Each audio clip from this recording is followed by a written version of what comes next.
Tama ba ang iyong pagkakarga ng ink sa iyong Epson L120 or L121 printer?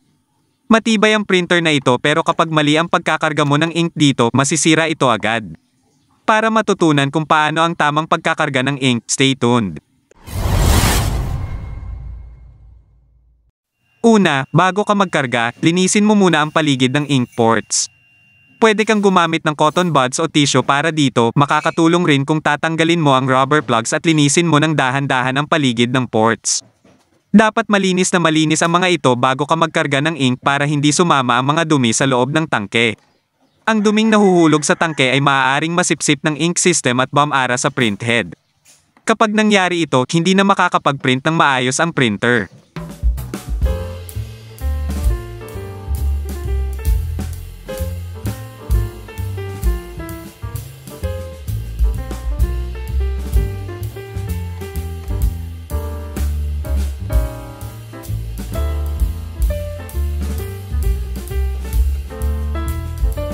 Ikalawa, habang nagkakarga ka ng ink, gawin ito ng dahan-dahan para di mag-overflow ang tangke.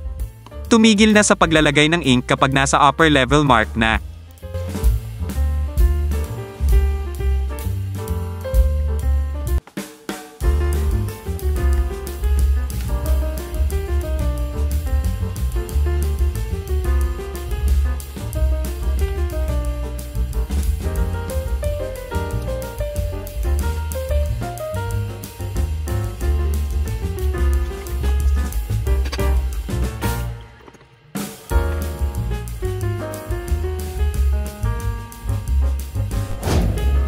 Ikatlo, matapos kang magkarga ng ink, pindutin ang cancel button ng matagal hanggang sa marining mo ang printer na mag-respond.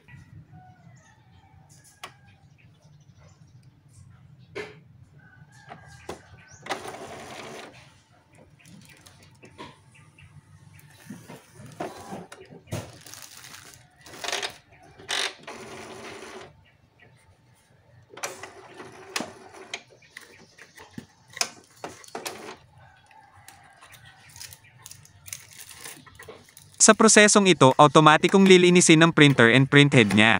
Gayun din, magkakarga na rin siya ng ink mula sa ink tank papunta sa printhead. Hindi lamang matapos ang printer. Mabibip ito ng 3 beses pag ready na siya mag-print. After nito, pwede ka nang mag-print ng normal. May mga spare parts at product links nga pala para sa Epson L120 o sa Epson L121 dyan sa video description at sa comment section. Bisitahin mo ito para hindi ka na maghahanap pa sa Shopee o sa Lazada. I-click mo lang ang mga links at didiretso ka na sa products na nakalista sa Shopee at Lazada. Kung di ka pa subscriber, please subscribe. Panoorin mo na rin ang iba ko pang tutorials.